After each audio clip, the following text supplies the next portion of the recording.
say I don't want to penalize those who come on time. So I'm sure that we'll have a few more people coming in, but let's get started. My name is William Swinton, and I'm with Temple University. And since last September, as many of you have known and participated in previous events, we've been looking at the question of sustainability, both in Japan and in Asia, as well as throughout the world. And we've looked at it from a number of perspectives, ESG, circular economy.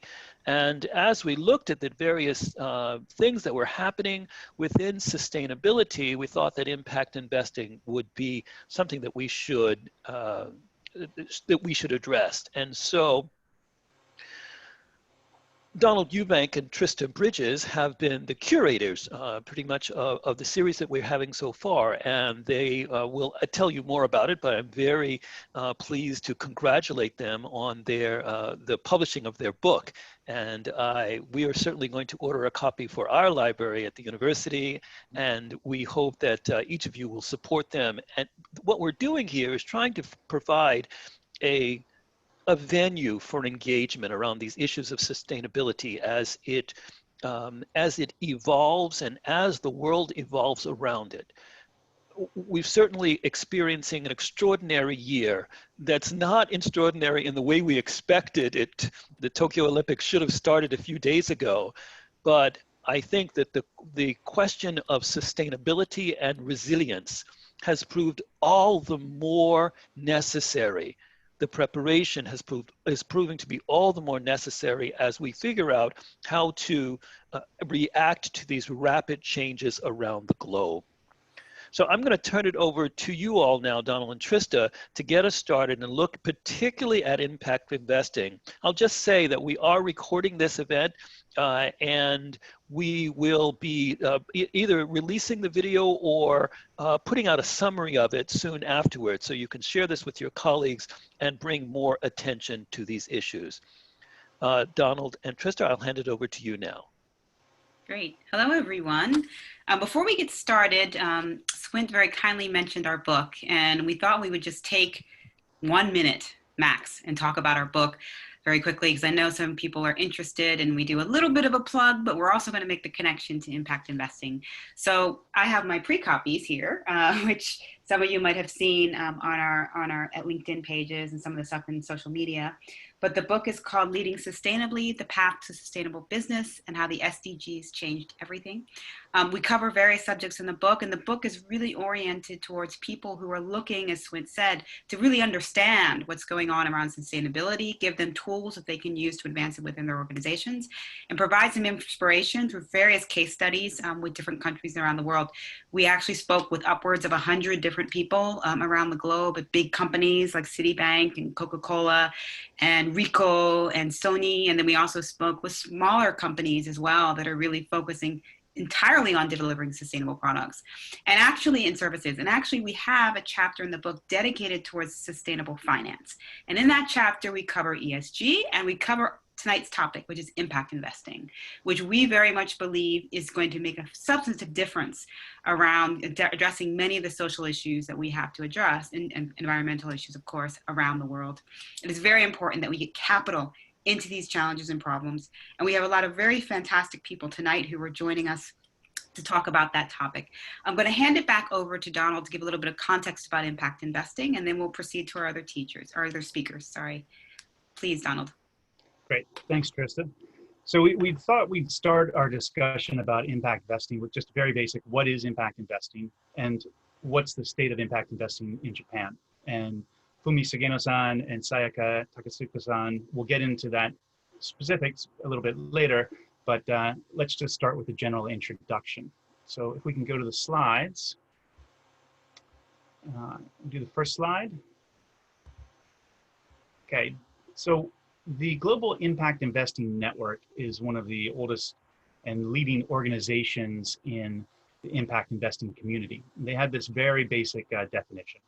Impact investments are investments made with an intention to generate positive, measurable social and environmental impact alongside a financial return. So the important thing here is that this is investing and there's an expectation for a return, But as you are investing, you are looking to do something positive for society. Go to the next one. Now, I think it's important to differentiate between what is ESG and what is impact investing, because sometimes they become confused. And I think there's something very specifically different about them, which is that I found this nice quote from Jennifer Ballin, who's a global manager of packaging at AB InBev. And she has a blog where she talks about impact investing. And she says it's a difference between consideration and intention. So ESG means you are considering certain environmental and social impacts that you have, and you're putting them into your accounting when you think about how you want to select the investments that you're investing in, and typically those are public companies. Whereas if you're intentionally investing in projects that you want to see have positive impact along with returns, that's more on the impact investing scale. So I think consideration versus intention is one of the differentiators. As well, impact is more often it's a private investment. You're investing in businesses that are built from the ground up to make a social difference. Can we go to the next slide, Kevin? So what's the opportunity out there, or what's the potential size of the market?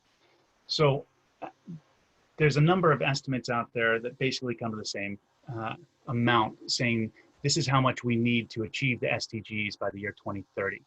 And WBCSD puts that at $12 trillion. And there's a gap of what's available right now, 2.5 trillion in terms of what's already put towards these kinds of investments and what's needed. So impact investing could start to fill in that space. We have next, Kevin. Now, sustainable investing has seen great growth over the last couple of years, but of the different kinds of ESG and other sustainable investing, impact is kind of the slowest to have grown so far. And if you look at Japan, sustainable investing in general is a little bit behind, well, a bit behind Europe and the US. So there's more room for growth here in Japan in sustainable investing as well. Now, that is, let's say, despite the amount of interest in it, because we've seen a record number of signatories for the Task Force for Climate-Related Financial Disclosures coming out of Japan, the second highest number for CDP. And I know that Japan wants to become the first in terms of the number of people who've signed up for the Carbon Disclosure Project as well. And also GPIF, the largest pension fund in the world, has made a real commitment to ESG. So we know that there's an understanding of it, and there's a desire for it. I think it's going to come in and hopefully catch up quickly. Next. Now, the interesting thing about Japan in particular is that there's so much low-cost capital. And so it makes sense that all of this capital could be put to work. And actually, maybe I'll throw this to Mac later when we get into the Q&A at the second half, and he can talk about this as well, because he has a lot to say about it. Go to the next. So impact investing on its own has seen great growth. And I just saw an article today that was talking about how Jin now estimates as of December that it was $715 billion that are now being put towards impact investing. And the impressive thing about that is there was the number that was on the slide before was from April 2019, and I believe it was $500 billion. So it's growing very quickly as well. But still, it's not growing as fast as private equity is. We have the next. Yet there are $1 billion funds starting to appear. You have the TPG-Rise fund, which is quite possibly the best known, KKR Global, which is, I believe, one of the older ones, Apollo Impact, Bain Capital. And there's a lot of smaller, solid, important funds coming out. SIIF, Shinsei and Mizuho have the Japan Impact 2 Limited Partnership. There's the Sasakawa Peace Foundation, Daiichi Life, Kapor, Social Impact Capital. We saw a very interesting announcement today from Social Capital at the bottom that's looking for help for finding more places to place their capital. So it's coming, but we need to have more $1 billion funds. Okay, the next. Oh, actually, we can stop there. Let's go back. And then if we can now ask you, Heather, from EY, to give us more of a international perspective on what's going on with impact investing.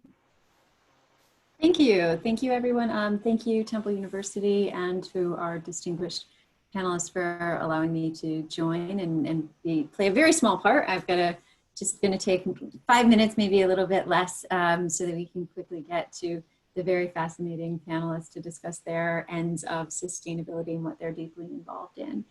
But I want to make a few comments based on kind of a broader perspective as to what's happening with impact investing. So impact investing overall is not new. There is nothing new about putting your money where your beliefs are and where you want to see some change.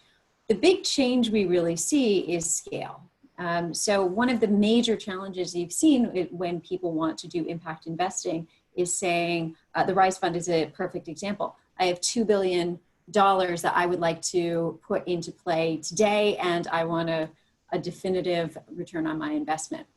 Most impact projects are far too small to put such a large amount in. So that becomes very, very challenging when you have a corporate structure which requires that you report on certain KPIs and a return on investment within short timeframes.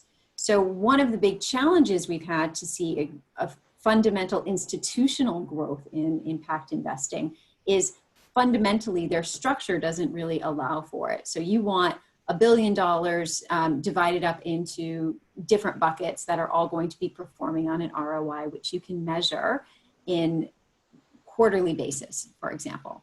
Well, fundamentally, that's a challenge when you come to impact investing, because you have a qualitative and a quantitative aspect of measurement where impact is concerned.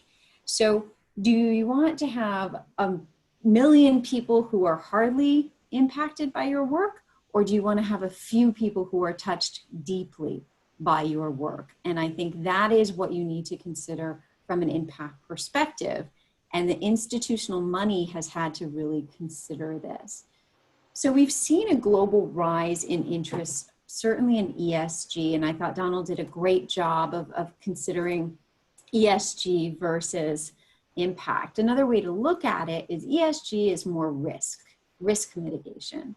So along the lines of your other risk that you're looking at a myriad of other risks. But impact, and particularly impact along SDG levels, open up an opportunity set for you. So it's a kind of a different way of looking at it. Also, when you're considering an impact, you have to, again, qualify it. What type of impact? Who is going to be impacted? How are they going to be impacted? And please, for the love of God, do they actually want the impact? Please do consider this. We have a lot of great examples from an anthropological sector, which I studied anthropology in school, where we, lots of good intentioned people come in and make an impact that nobody actually wants. So working with local partnerships who understand the area. So a lot of businesses, again, struggle in this area because they're used to doing business to business relations. What they need to do as well is broaden their opportunity set to include perhaps public-private partnerships, including the NGOs that are in the area that understand the actual issues, and working together to form collaborative solutions. Again, I hate to harp on measurements, but one of the things that the Rise Fund has done exceedingly well is put in rigorous financial measurements around the fund. Now, if you put impact investing, this is what used to happen very commonly. We would have a feel-good fund. We're going to put X amount of yen into a fund and give it to the local orphanage. And we're never going to measure it. We're never going to find out what actually happens to it, but we'll feel really good about that. Now, is that a good impact? Well, yes, it could be a very, very good impact for the people that are there, but because you're not measuring it, you have no way to really report it, and you can't see the changes over time. So one of the things that you really need to consider is, what is the long-term goal, and how do you backtrack from that? One example that I use rather often is, what is the benefit and the ROI of educating young women in a rural area? Well, I'm sorry, you're not going to get quarterly results from that. That's going to be very, very challenging to do. but you can track progress, and you can actually look from a long and short-term perspective at different areas of a qualitative and quantitative story. So this is where impact investing and institutional money sometimes come at odds. And I think we've seen a lot of great changes in this. And I think one of the reasons we've seen changes is the rise of the overall dialogue along sustainability. 5 years ago, when I said I was building a sustainable advisory team in EY, many people asked if I hugged trees. And they were like, that's so sweet, it's really cute. Nobody says that anymore, thank goodness. I think now people are looking at that and saying this is a very important must-have part of business.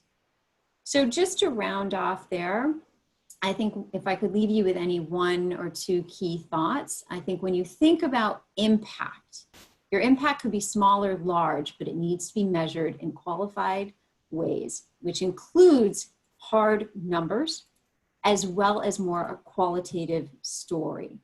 And you also need to consider a time frame that matches the type of impact that you would like to make. And I think this is what international investors, through a great deal of trial and error, have already done. And the rise of impact investing in Japan can piggyback and overshoot some of those mistakes and actually come out a lot stronger. Thank you. Thank you, Heather. Trista, you're muted. Thank you so much, Heather. That was wonderful. Thank you so much. Really providing some really interesting context for the sector and some background for people so they can understand what impact investing is, how they should be thinking about it. Very, very important. Thank you so much. So what we want to do next is we actually want to have SIIF. We have Fumi Sugeno-san, who's here with us tonight. And SIIF is a very important organization around advancing impact investing in Japan. I will say, however, that Donald showed a chart with the amount of private equity money that goes into traditional private equity investments versus impact funds. And you see this massive gap, right? So there's so much opportunity to grow in this sector, but there are some hurdles that we're obviously dealing with. So what I'd like to do is ask Fumi-san to speak to us now. Thank you so much, Fumi-san, for joining. If you could first just give people an understanding of SIIF's mission. SIIF is a very important organization and catalyst for impact investing in Japan. And we'd really appreciate hearing a little bit more about your organization. Thank you very much, Trista. Thank you very much, Donald and Heather, for the great remarks. That was very thought-provoking. So let me first introduce about the SIIF, our organization.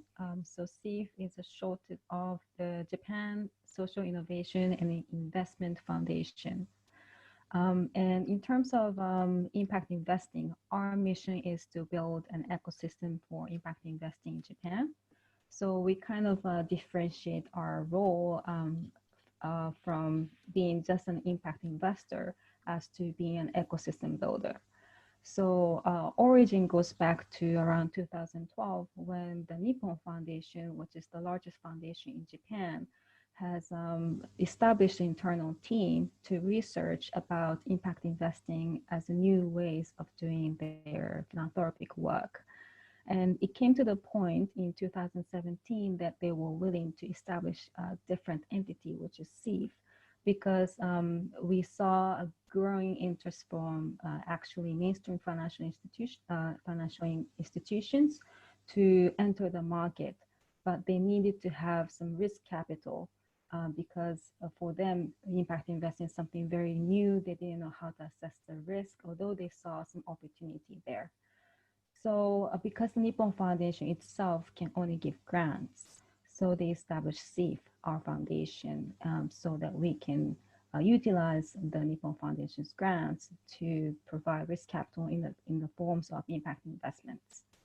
So we were established in 2017, and in order to catalyze ecosystem building of impact investing in Japan, we mainly do three things. Number one is to co-develop new impact investing models, projects. So for example, Saya is speaking after me, but Saya and my team established the Japan's probably the first impact investing venture fund, which is called Hataraku Fund. which is investable by institutional investors. So that was led by Sayaka's team, Shinsei Bank Group. So you'll hear more about it later. The second thing that we do is we provide both financial and non-financial support to impact investing specialized intermediaries. You know, in the US and in Europe, there's so much more developed and mature impact investing market because there are so many specialized impact investing service providers like fund managers and advisory firms. But in Japan, I think there can be more.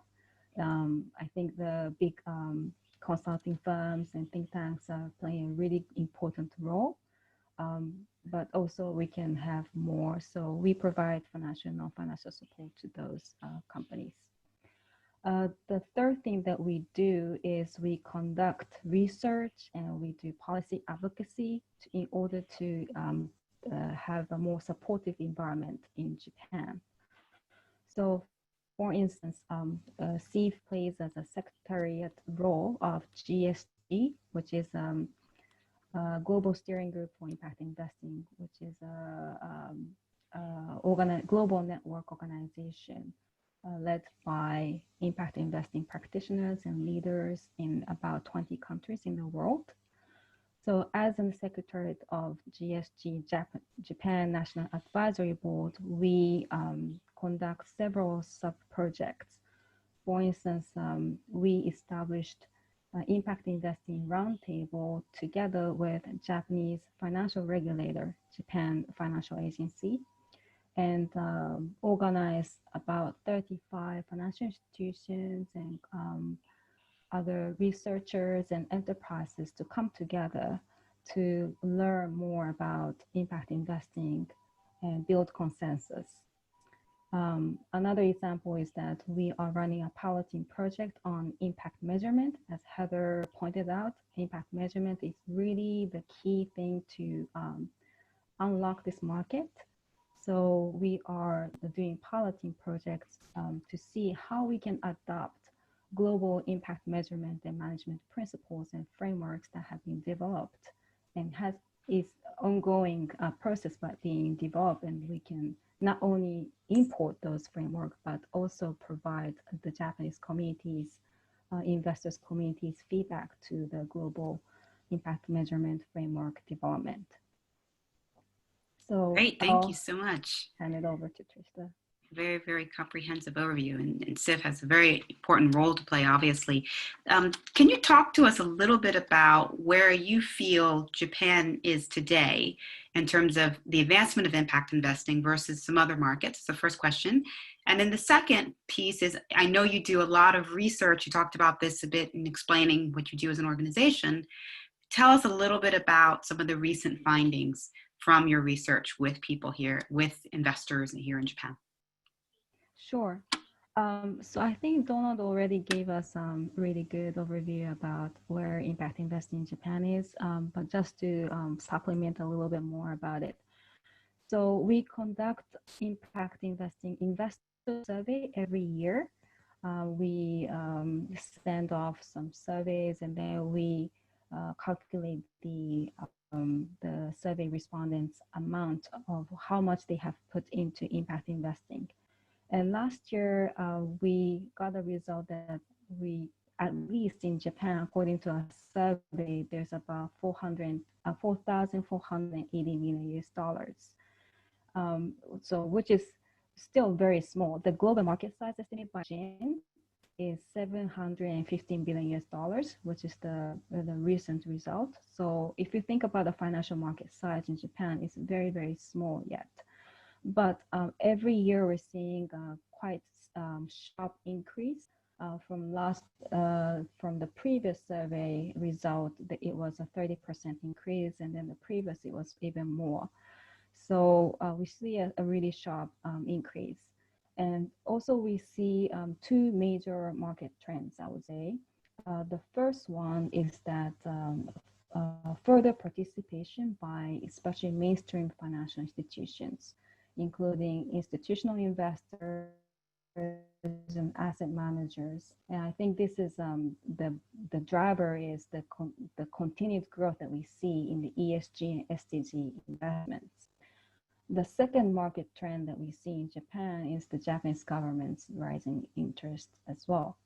So I mentioned about the Japanese financial regulator starting the impact investing roundtable with us. I think that's the first probably official move for them. Although the roundtable is not official committee or anything, but I think it's publicized in the FSA's website as well. So it's definitely a step forward. Also, recently, Minister of Foreign Affairs established a committee on innovative positive impact finance task force and published a basic principle of impact investing. I think will be very soon be translated into English and published in the website, on the website as well. Actually, one more thing is last year, Japan was the host of Osaka G20, and then there, Prime Minister Abe also mentioned about utilizing innovative finance and impact investing as a way to address the gap for SDG achievement. So that's the major trend that we see. In terms of comparing the market development stage of Japan against the other markets, maybe especially the US and Europe, I think I would say that, how should I say? So the GIN that Donald mentioned, the Global Impact Investing Network, it very finely analyzes the market development stage by categorizing into 4 stages. So the first stage is uncoordinated innovation. The second stage is market building stage. The third stage is mainstreaming stage. And the fourth stage is mature stage. And I think the global market is at the third stage, mainstreaming stage. And I think Japan is somewhat in between the second stage of market building stage and the mainstreaming stage, or maybe we can say that those 2 stages are happening all together, is what I feel. So I think in the US and Europe, in a very early stage of impact investing ecosystem development, the philanthropic sector was the leader of putting a lot of risk capital. But in Japan, we don't have many large players, influential players in the philanthropic sector. Instead, I think the main driver has been the financial institutions who want to go beyond ESG, who sees that as the next market. Another thing that I observe is that we're seeing rising interest in the public equity market. I think in the US and Europe, impact investing has a long history of being developed mainly in the private equity market, like venture fund. But in Japan, to begin with, we don't have a large private equity market. And also with this, like we're importing all this concept and know-how of impact investing all together from the other countries, we're kind of skipping that that stage, and then there are mainstream large asset managers coming in saying that we want to develop public equity impact investing funds. So I think those are the unique characteristics of where Japan's impact investing market is. Very interesting. Maybe should I stop here? Yeah. That's okay. That was very interesting. And I would just say for the participants on the call that, you know, in every other market, we talked with people with GIN when we wrote our book. They're covered quite a bit in the book itself. But every market, people say there's not enough impact investing, right? So Japan may be a bit behind, but the world is also grappling with this same question of how do we advance impact investing. I think we might have time. Donald, I don't know if we wanted to ask just one question of the participants before we go on to the next speaker. Is there anyone who would maybe like to ask a question? I think maybe Swint, you can kind of help me if there's any, how we might facilitate that. Yeah, throughout the session, if anyone has Q&As, please put them in the chat. Yes, if you'd like to ask a question, please feel free. We don't have any right now, Trista. So Okay, would anyone like to put up their hand? Yes, so we do have a question from Dominic. So we have several questions. So the first one is, do people assume that impact investing generates a lower return on investment? Are there discounts applied to the assumptions of financial ROI by investors? If so, are there other reasons, and how is that currently being measured? We'll tackle that question, and then maybe we'll hold the philanthropy one till the end.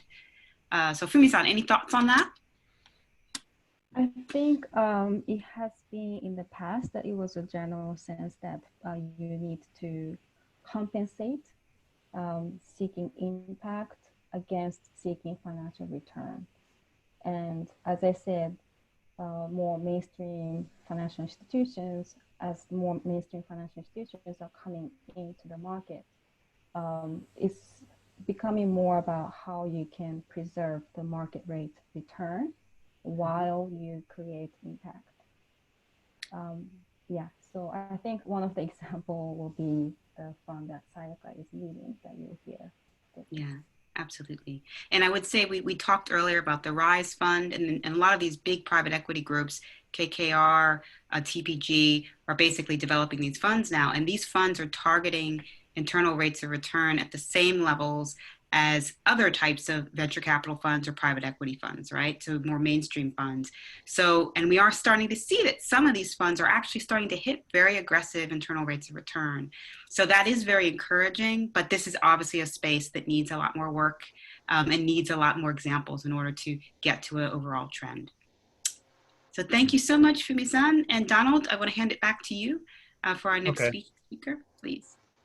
Just a quick comment as well is we've seen some that have really outperformed the market in some cases, because it's as if they're investing in startups, if they're choosing the right kinds of projects that also have social and environmental impact.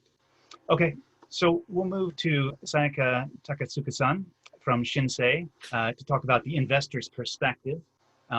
And before I start throwing some questions at you, Sayaka, why don't you give us a brief introduction of yourself and your role at Shinsei? Okay, thanks for the introduction and thanks for the opportunity to speak out today. I belong to Shinsei Corporate Investment Limited. The company is a 100% subsidiary of a Japanese bank called Shinsei Bank. The team, our private equity team, has traditionally worked on venture investment and buyout investment since 2002. So the team has a track record of over 15 years. And I myself have been with Shinsei Bank Group principal investment team since 2004. So we launched our first investment, impact investment team as a Japanese bank in 2017, January. To explain a little bit about my private life, I am a mother of a 6-year-old son. And 6 years ago, when I gave birth to my son and wanted to come back to work after 6-month maternity leave, I was ready to pay for whatever services I needed, but there was no such services that could help me watch and educate my son so that I could go back to work without any worries. So we took, I understand that from the investor point of view that it was a gap between the needs and demand and the supply of the market. So I started talking with a colleague of mine. Both of us were working mothers. So, and then we took that as a chance and explained within Shinsei Bank and successfully launched the impact investment team then. So I guess how we started the impact investment activity within Shinsei Bank Group. Okay, I think you answered my first question basically, which was why did Shinsei start to do this? But so let me ask it maybe a little bit a different way. You can answer that more, but also how receptive were they to your idea when you wanted to change the way things were?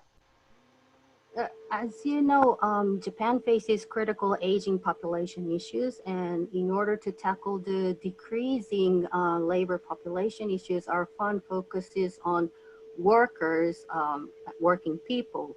And our fund is an industry-focused fund and targets startups engaged in childcare, elder care, healthcare, and new worksite-related business. As I said, there is obviously a gap in demand and supply in these areas. So even from purely institutional investor point of view, we explained that if we can understand and analyze the market correctly, we see there is a big chance to play as an investor. By being an impact investor who can provide impact measurement and management know-how to the investees, we said we have been able to differentiate ourselves from other venture capital. Many social companies prefer to work with us, receive our capital so that they will be able to learn those know-how. And so we are many times invited by the company itself to the fundraising round as one of the strategic partner rather than just the venture capital. So we explained these points of view to our management, and our management in the end said, okay, that may be nice chance to have as a venture capital as well. So you really presented it as a business case, that there was an opportunity here that you could capture. Actually, that was our biggest challenge. We thought of starting some impact investment activity outside Japanese banking area, but it was our challenge to do that within the banking area so that we can be the first launcher in Japanese market and invite other institutional investors seeing our cases as a model case and believe that they could do something as well. So we thought if we can invite some mainstream investors going forward, it will be a game changer to the market to introduce more inflow of the risk money in social sector. So that was to adjust the impact investment idea to purely institutional investors' point of view was, I guess, one of the biggest challenges that we tried back in 2016. Right. I think to have a successful sort of impact community, you need to build out the ecosystem so that it's kind of the same as what a mainstream investing ecosystem has. Besides the investors you work with and the projects you invest in, are there other communities that you're reaching out to try to build support or understanding or the services or yeah, as you see, we're partnering with SIIF, Fumi, and so we are obviously a part of the GSG National Committee. We're a member in Japan, and also join several study groups run by the government. So, and we also proactively take chances to speak and introduce or share our investment activities in seminars or events as we are invited. But besides that, I guess, as I have explained, we try to build the ecosystem through introducing or showing or sharing our fund activity itself. I guess the history of us, our impact investment explains that too. We launched our very first impact investment fund in January 2017 and ran the first impact investment fund all by ourselves, like only by Shinsei Bank money, and built a track record of impact investment by a Japanese bank. Now we're at the second phase and we're in the midst of our second fund. We co-manage the fund by Shinsei and SIIF. Yes, Shinsei already has its own impact investment fund record, but we wanted to learn more and exercise more about global impact investment standard to be the standard ourselves in the future. So Shinsei has more advantage in financial institution point of view. SIIF has more advantage in impact measurement and global and local network in impact investment industry. We bring those together. So far, we've been a very good partner, I believe, meaning that we do not only bring our advantage together, but also that day by day we learn from each other, I guess. At the end of the day, I clearly see a picture where both Shinsei and SIIF being good at and even with the proven record at both economic and social perspectives. Our fund also has invited many other institutional investors as LPs, and just like how Shinsei and SIIF gets know-how from each other, our LPs will also be shared impact investing know-how through our fund activities. In line with how Fumi explained about the SIIF's purpose, our second fund has two big targets. One is to be successful as an impact investment fund, meaning to achieve satisfactory economic and social returns through our investment activities. And the two, I guess, will be the more important maybe, to contribute to build impact investment ecosystem in Japan. So I would say our activity, the fund activity itself, is to create ecosystem in Japan. Your son is welcome to have a cameo if he wants to join for a minute. We're still waiting for Heather's cat. So Heather mentioned, some of the challenges that are happening internationally are changing your perspective on how you can expect the impact of measurement to play out over time. You have to have a longer time frame when you look at judging progress. And she also mentioned that another challenge is changing the way that investors think about the scale of an investment. You have to be thinking about smaller investments opposed to placing large amounts of capital. What are some of the challenges that you think are maybe more particular to Japan, or how these challenges exist in the Japanese adoption of impact investing? I think when we talk about challenges, we have to be specific on where you stand at, because the challenges as impact investors would be different if you are an NPO, or if you are a philanthropic fund, or if you are a venture capital. So from our point of view as an Japanese institutional venture capital point of view, I guess we simply need more players to create a market. There's not such market yet to discuss.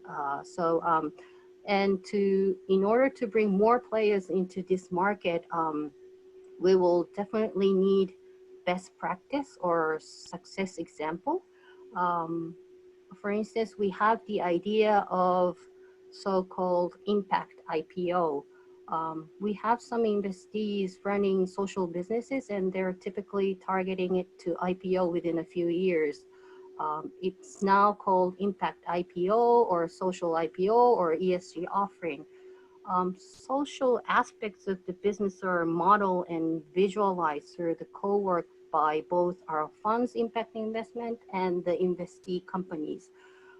We will have 2 to 3 years track record of impact measurement and impact management by the time the investee successfully IPO. So that's our target actually.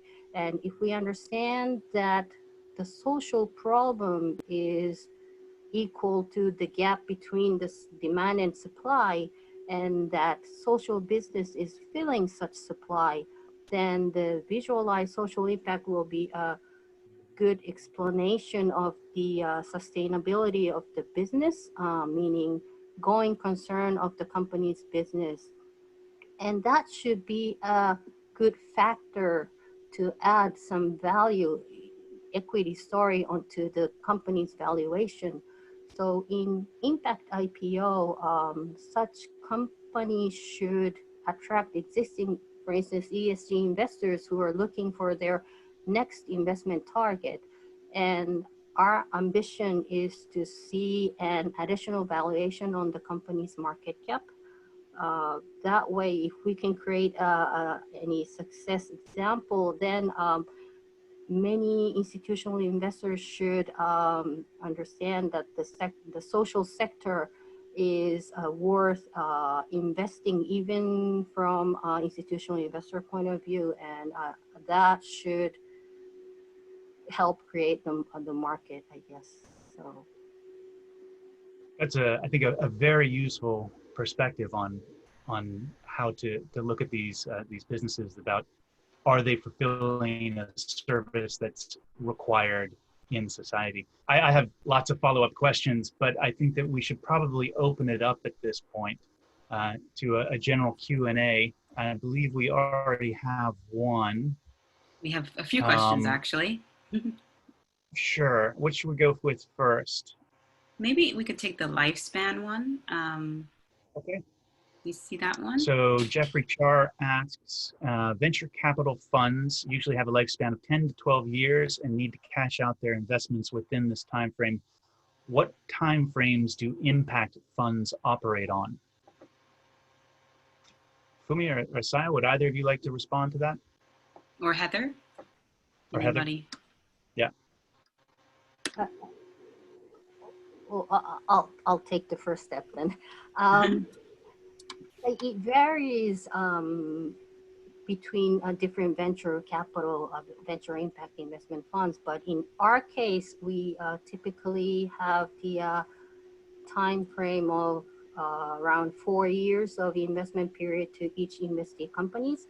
The fund term is 10 years, basically, with some extension options.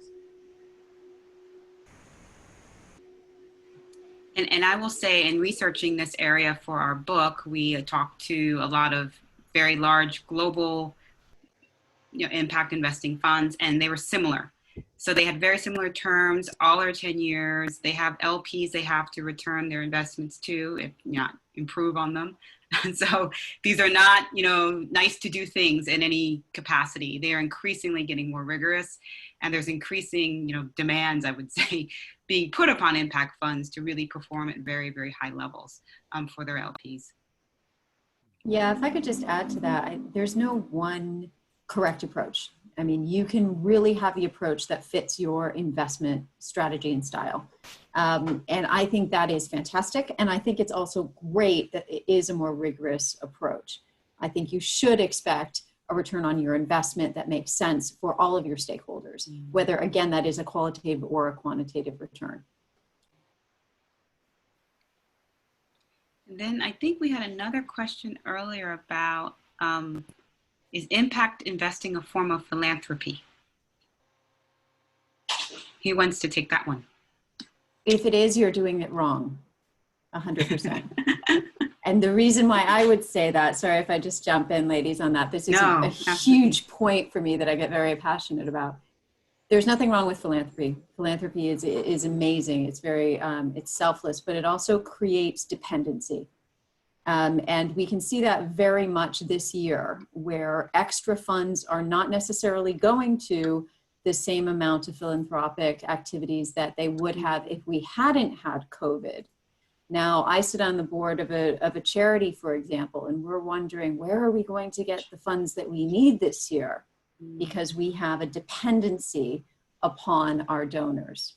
Now, if you have an impact fund, it should be a collaborative, or an impact activity should be a collaborative sort of activity, because that makes it sustainable.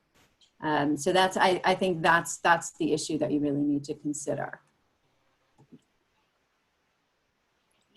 Any other thoughts on that point? I think that was a great answer.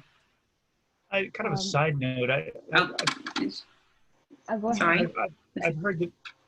Oh, sorry. Yeah, Fumi, you go first, please. Okay, sorry. I was just gonna add. I agree with Heather, and I'll just add a little bit, because as a philanthropic player doing impact investing, I think we really need to be thoughtful about what kind of role that we play, that we can really add value in this market. Actually, at the beginning, when we first started, we thought that our risk capital can be useful to take the first loss risk. And we have done that in the past. We have developed an investment project, and then we divided the return into, divided it into tranches, and then we took the highest risk. But then now I think our role as providing risk capital is, the importance is becoming less and less. And our role is becoming more about how we can facilitate knowledge sharing of impact measurement and management, which can really bring the mainstream impact investing to be impactful, or things like that. So I think we are trying to be careful about that. I was going to add in that actually the rise of sustainable investing and impact investing is actually apparently starting to put pressure on philanthropists as well. And people feel that there should be more pressure put on them, partially probably for the reason that Heather mentioned about, maybe they're not as good about measuring the impact of the work that they're doing with their philanthropy. Whereas this more methodological thinking around impact investing that requires there to be some sort of measurement and management of impact is a little bit more rigorous than what philanthropists have been using. But let's go to another question. So we have Michiko Izuka-san from GRIPS, from the National Policy Institute. And Michiko, you're welcome to turn your mic on, because I'd like to ask you if you want to ask that question about policy. But you mentioned that I believe Sayaka and Fumi said there need to be more players in Japan. Michiko is interested in what kind of players do you think there need to be here?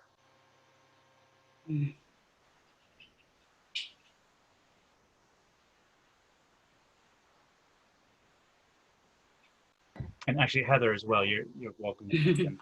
So is it my turn? Feel free. Okay. When I said more players, I had this map in my mind where there is the social entrepreneurs and the fund providers, equal to investors or etc., and the government or intermediaries, etc. So our ultimate target is to increase the social business, the size of the size and the variety of the social business, and we as a fund provider have to think how we can support that. There are varieties of social entrepreneurs, from NPOs, philanthropic. I'm not complaining to Heather, but there's a philanthropic activities as well as the social business activities. So NPOs, philanthropic, or social entrepreneurs, the investee of the social impact investment. I think it's not that one is better than others, but they are all working on the social sector as they in accordance with the ability. And so I think the ultimate goal for us is to have this variety of social entrepreneurs, to have more activities, and have in parallel the fund provider, which is appropriate to one by one. We as a traditional, starting from traditional institutional investment, we only can provide our impact investment fund to a more, how do you call that, entrepreneurs rather than NPO. We can't provide any funds to NPOs or philanthropic activities. So in order to increase the market size, we have to have variety of fund providers too. I guess Japanese market started from the NPOs. We have this general sense that the social sector is run by NPO, but it's not that. We lack more investors in from institutional side. So when I said more players, I was talking about the whole picture, but specifically and hopefully the more institutional investors coming into this market. I hope I made the explanation okay. No, very helpful. Well, we have only 5 minutes left in our programmed hour, but we have a number of questions, and I'd like to continue asking them. But out of respect for the people who only have an hour, why don't we just do a quick sort of summary, and we want to present the project that we're working on, and then we'll start Q&A back up after that for anyone who can stick around. Great. Tristan, do you want to, yeah, sure. Kevin, do you mind showing the slide? I know Kevin is on the call still. Great, thank you. Next slide, please. So first of all, thank you so much for everyone for joining today. I do hope everyone can continue to stay with us to address the last few questions. And I think the very good question that was asked around what type of players do we need in the market was very important. If you think about other innovation spaces, you know, traditional tech investments and stuff, such the thing that really is important in that space is an ecosystem, as Fumi-san is mentioning, and that requires lots of types of players. That requires entrepreneurs, that requires funds, that requires other entities that are supporting those others as well. So one of the things that we wanted to share tonight is that a project that Donald and myself and two other very, very talented impact investors, Mac and Roland, who've participated in many of our events, are participating in is what we're calling the 2030 Impact Exchange. And this is an idea that's still a bit in its infancy, but we're hoping to launch here in Japan, and we're hoping to kind of help support and grow the ecosystem here. So this has essentially three components. The first is a knowledge hub. And what we think we can help provide. There was a very good question about measurement and other case studies and examples. There's some very good examples from within Japan, which Fumi-san is working on with her organization, but there's also many from around the world. And we've talked with a lot of organizations, either through Read the Air or through this particular initiative. And what we always get is a question around what's happening elsewhere, every single time. And so we realized that, you know, Japan really needs great case studies because these help motivate people, they help move people. And we've seen it with the SDGs. And I would say in this space, it's very important too. So we're hoping to be able to contribute that. And then also some benchmarks and some understanding of different measurement techniques around the world. And hopefully we'll be able to work collaboratively with SIIF to kind of help in any way we can with that. But we think that that's also an important nut to crack, if you will, that a lot of other entities around the world are also grappling with. So we need to kind of come together, bring together some great ideas to address that. The second phase is actually what we call the matching service. One of the things that we've heard, and Heather brought it up in the discussion as well, which is great, is the size of these deals is a problem. So if you're a huge corporation, it's very difficult for you to spend your time doing due diligence on a deal that's $1 million. You know, that's very, very small. And maybe that's also in some organizations see that as a waste of resources. And that in itself can be a deterrent from investing. So we'd like to kind of help contribute to other types of deals that we can propose from around the world and from within Japan to different organizations to help increase their deal flow. That's something that we're working on as well. And then the later phase is obviously a fund of funds. And this is kind of an interesting approach because we feel that since it's such a new market, having the ability to invest in funds that already know how to do this well, like Shinsei Bank, for example, there's many around the world of people who are really experts in this area. That's perhaps a good way for some organizations and entities here to get involved without having to manage these investments on an ongoing basis themselves. Because I'm sure Sayaka-san will let everybody know that in her discussion around the amount of time that it takes to actually understand what's going on with these investments, to measure them over time, to understand their impact is not negligible.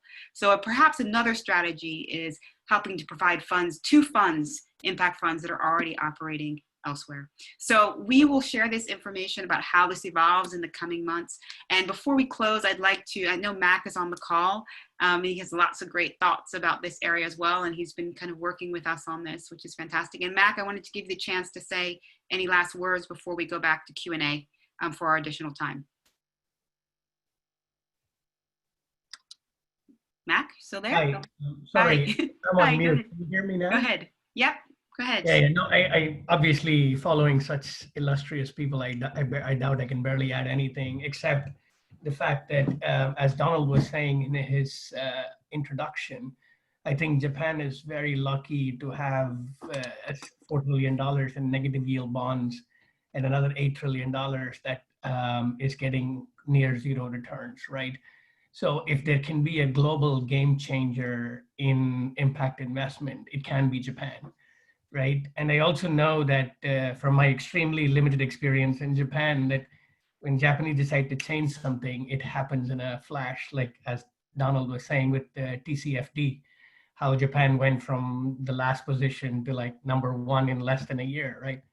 So there's also that speed at which things change and the sheer size of the whole thing, right? So I think Japan is in a very unique position to be a global game changer, and also internally with aging, rural revitalization issues internal to Japan, right? So I think people like Sayaka-san and Fumi-san have an extremely critical role to play because they're sort of in the middle of a country that could potentially be a social game changer inside and a global game changer outside. So I just wanted to say that I'm really happy that you organized this, and I'm really happy that there are very, very smart people working on it. And it's very nice to see majority women panel for a change. So I wanted to mention that too. Inclusive impact investing. Great. Thank you so much, Mac, for that. And we're going to now go into, for those who can stay on, please do. We have a lot of questions. Thank you so much. Swint, I don't know if there's any last words that you want to say before we transition to questions, or if you want to save to the end. I'll reserve comments to the end. I thank everyone for participating today, especially those who have to leave now. But as we continue this discussion, we'll be sending you all notices of the next sessions. And as you have recommendations, as we were mentioning before this meeting started, of topics that you'd like to see covered, please feel free to get in touch with me. So once again, thank you to our panelists, and let's continue the conversation. Thank you. Thank you.